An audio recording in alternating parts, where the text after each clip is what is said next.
what I love about Cindy is she was not an overnight success. This isn't like she's been doing this for 3 months and killing it. She's breaking records. She's 6 months in. And no, she's 5.5 years into her business, and you had good success, but you were feeling like you were ready for great success. You wanted a breakthrough. You wanted to get to that point where like you had so much influence, so many leads, so much coming to you that you wouldn't have to go find the business. So you made some pivots. So talk about kind of where you were, and then what helped you make some decisions, different choices in your content creation. Where I started out with 5.5 years ago was 384 friends on Facebook.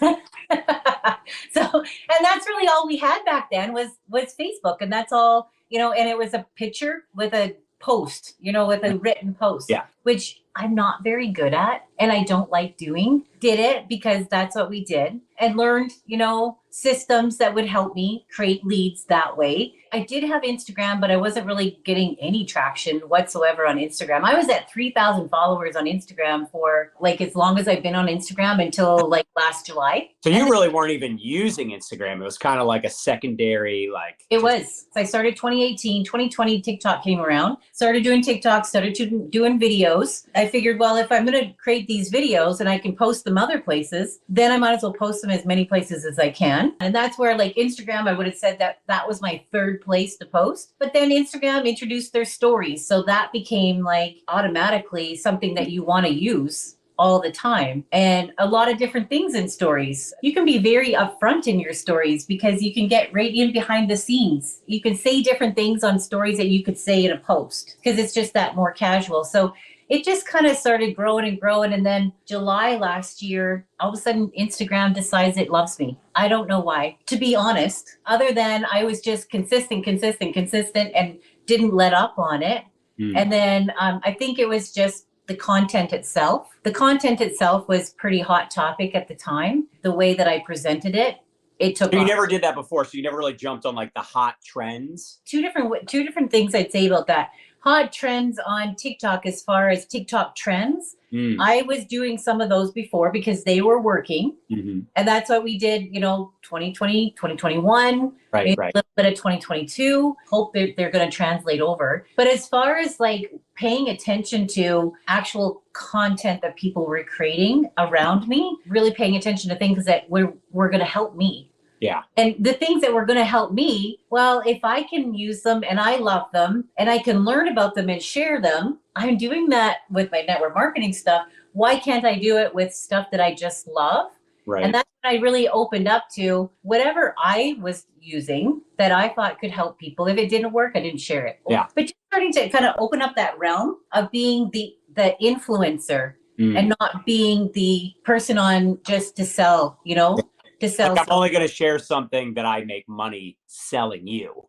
Yeah. You were sharing things that were working for you, whether you were selling it or not. Maybe you give a couple examples. What were like a couple examples of things that you were like, I'm just going to try this myself and share, not to sell it, not to promote it, just to like, tell people, hey, this is something I'm using. What had kind of popped off was the castor oil. Castor oil became a big topic to use as a natural skincare. And I was using it as my 2 C's of anti-aging, my collagen and my castor oil. And I still today do that.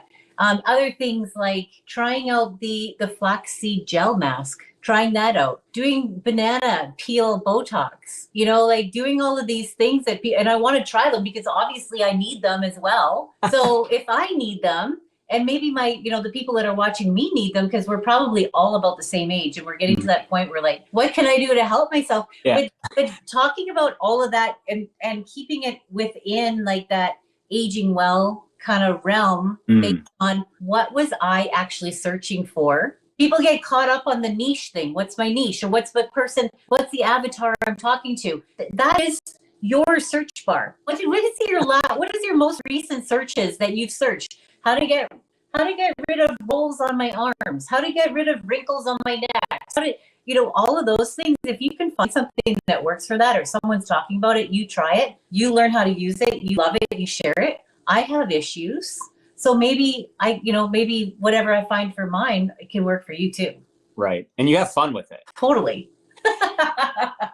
Like if you're not having Totally. fun, you're doing it wrong, right? That's one of our favorite, things to share with people. And people are like, "Oh, it's hard." I'm like, "You're not having fun." Like I'm No. fucking making videos. You're not having fun. Like you need to have fun with it and stop putting so much pressure on yourself. That would be one of my best tips for those of you that are riding the struggle bus with your content. Like you're too serious, as Nadya would say.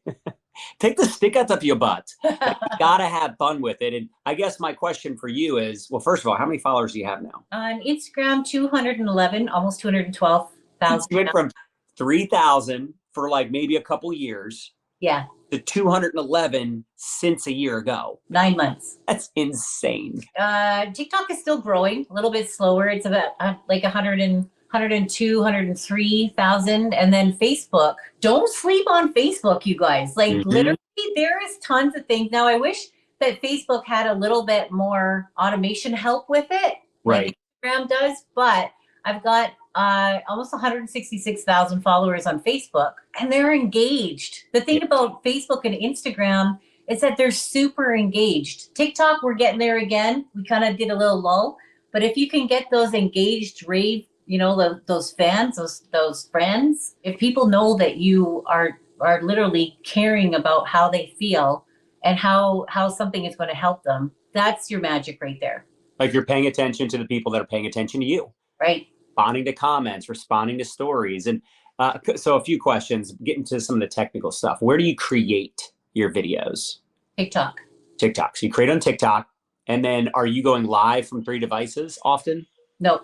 What do you do as far as live? Because I see you live, but are you live from just Insta? Just Insta. Okay. Yeah, I was doing live Insta and TikTok. I wasn't getting much traction. The thing is that's my fault because I kind of got away from doing it. When you're not consistent at something, you guys, you don't get the attention that you would like to have. I've never done a live on Facebook while I'm doing a live on Instagram. I've never done all 3 at one time. I should really do that and see how it goes. I have a Facebook group now too that I've started. A challenge in the Facebook group starting today. So it's a walking challenge. So you better bet this morning it was freezing cold. Oh, but then I did that in my Facebook group. But then I came home and I was live in my Instagram after that. Because my Instagram, I'm usually at a certain timing. So they know when to expect you. Right. Give them that consistency. And I try to stay because it's people expect you then. So respect their time as well and show up when you say you're going to show up, A lot of people struggle with that. It's funny. They're like, when do I go live? I'm like, what works for you? You have to do what's best for you. But you get to that point where you're kind of conditioning. You're conditioning your audience like, oh, okay, so she's live every morning at this time or every day at this time or once a week, like Money Monday. We know every Monday, 1 p.m. Eastern, like we're going live, whether it's an interview or me by myself or Nadya and I. So I think that's really important to figure that out. But you're not going to just... So many people get caught in their head. They're like, when should I do this? And what should I do that about? You just got to test. Every post, every video, look at it as practice. Yes. Every time you put some piece of content out there, you're testing don't worry about the views and the engagement, especially in the beginning. But if you're like Cindy and you're kind of stuck after years of doing something, what's great about the different platforms is you can say, you know what? It's kind of doing good over here, but it's not doing good over here. So let me pivot just on the one platform. Let me try some different content out over here and kind of test things out versus messing up what I'm already doing over there. So that's another thing that some of you that maybe are on multiple platforms and you're so much in your head about it, maybe say, hey, this platform, Instagram, for a lot of you, I think what Cindy said is so true. It's like it's not even the secondary platform. Most of you, that's like your third platform. Let me start messing around over here and try out some different conversations or types of content. The platform will tell you what is working right now. Like TikTok has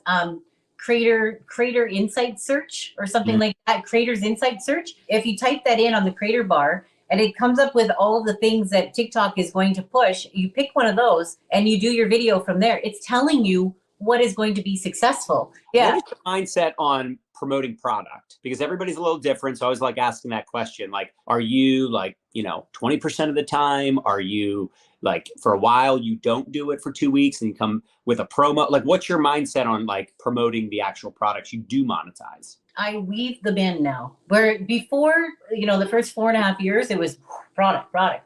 Every day. It was every day, the same thing every day. And I think there is some value to that. People expect you to be talking about it. But for me, it wasn't working very well anymore. People were it was like they were deaf to it. Yeah. So I'm like, but this is really good. How can you get you to pay attention? I can't, and I'm trying all these TikTok trends and I'm trying to whatever. And it just wasn't, it was just white noise at that point. You know what I really focus on more now than anything is, how's it make you feel? And if I need something, if I want to talk about collagen, and I still post my before and after once a week, maybe, because I want them to see what I'm so proud of has happened. Right. And I want them to know how it makes me feel. So it's about feeling good in the skin that you're in. That's what I'm talking about. Collagen is a foundation to that. So I will weave that into that story, but I will also be talking about the other things that I'm doing as well, and then trying some new things, and it just kind of all layers on each other. Can we talk about how important that is, though? This is such an important piece. This is how you build influence. You don't have to be an influencer, but eventually you want to build some influence to build the know, like, and trust. Like, how many of us smash the heart button if you're like, my warm market tapped out?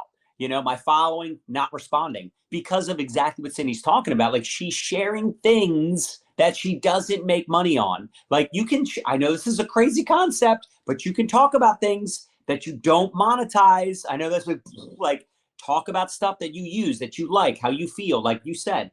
And when you're promoting those things and someone goes, well, what's the link, or what's the company, or what's this, what's that? You go, oh, just go here, or you can look it up, or, hey, I do have a discount code, right? So sometimes you do have affiliate and stuff, but today it doesn't have to be like, I'm only going to talk about things that I sell and monetize, because that actually looks like you always have an agenda. And what's great about you is you weave in your story, your sense of humor, you're very consistent, you test out different conversations. And I think it just comes across, as we always talk about, as authentic, which is the most important piece. You have to be you. And you said it earlier. If you're trying to sound like somebody else, you don't sound like yourself, and you don't give yourself the permission to be comfortable in talking about something that excites you. Yeah. Give yourself the permission to be you, and maybe you don't talk as fast as we do. Maybe you're slower. Maybe you're sarcastic. Maybe maybe your dry sense of humor, but use that to your advantage, because there's going to be other people out here that say, oh my God, I love sarcastic people. I get that humor. So be you when you're talking about things, because that's really what people are looking for. Someone who is truly looking to help other people. And you can let that come through. You don't have to get caught up in the, I sell stuff now, I gotta, I gotta be weird.